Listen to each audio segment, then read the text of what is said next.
malheureusement décédé, Robert Etienne de l'Université de Paris 13, d'avoir co-dirigé un ouvrage aux éditions Cujas.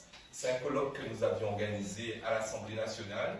Et le titre de ce colloque, et c'est le titre de l'ouvrage, c'est le suivant: les statuts des collectivités d'outre-mer, une inspiration pour la République.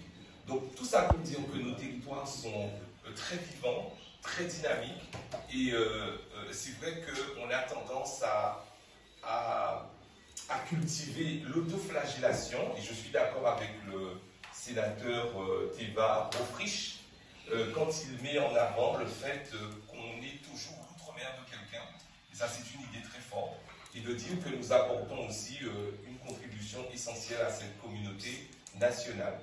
Je termine par la notion de démocratie. C'est le gouvernement du peuple, par le peuple et pour le peuple.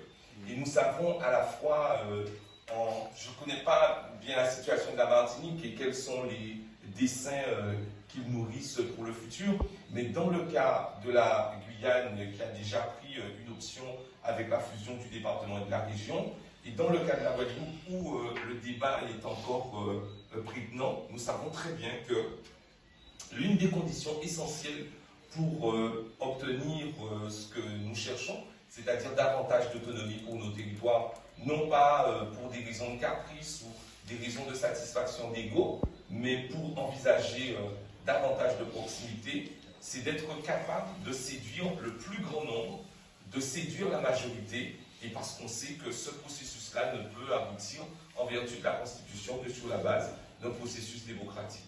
Donc c'est l'immense travail qui reste à réaliser, convaincre, prendre son bâton de pèlerin et continuer à faire œuvre pédagogique. Et en l'espèce, l'œuvre pédagogique, c'est une œuvre politique.